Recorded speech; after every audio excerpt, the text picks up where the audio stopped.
Baghdad کی بازار میں ایک حلوائی صبح صبح اپنی دکان سجا رہا تھا کہ ایک فقیر آ نکلا۔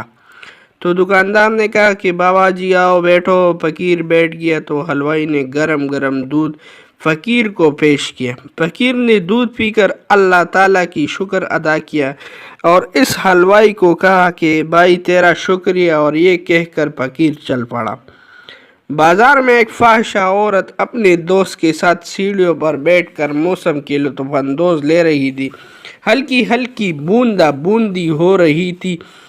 بازار میں کیچڑ تھا۔ فقیر اپنے موج میں بازار سے گزر رہا تھا۔ فقیر کی چلنے سے ایک چینٹا اڑا اور فاحشہ عورت کی لباس پر گر گیا۔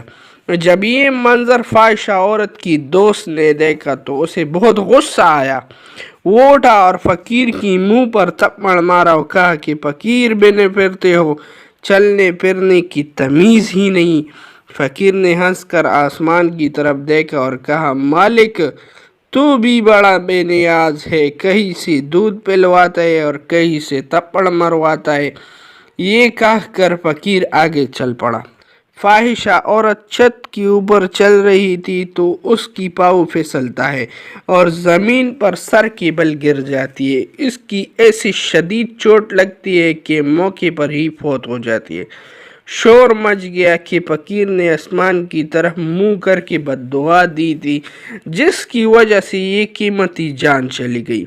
فقیر ابھی بازار کی دوسری کونے تک نہیں پہنچ پائے کہ لوگوں نے فقیر کو پکڑ لیا اور کہا بڑے فقیر بنے پھرتے ہو، حوصلہ بھی نہیں رکھتے ہو۔ فقیر نے کہا کیا ہوا میاں؟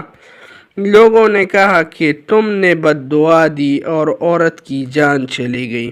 فقیر نے کہا کہ او اللہ، میں نے تو کوئی بد دعا نہیں دی۔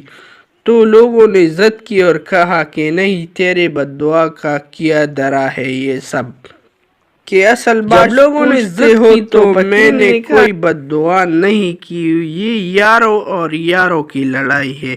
لوگوں نے کہا کہ وہ کیا ہے؟ فقیر نے کہا کہ جب میں گزر رہا تھا اور میرے پاؤں سے چینٹا اڑا اور اس عورت کی لباس پر پڑا تو اس کے یار کو غصہ آیا، اس نے مجھے مارا، تو پھر میرے یار کو بھی غصہ آ گیا کہ وہ اس کی موت کی سبب بن گئی۔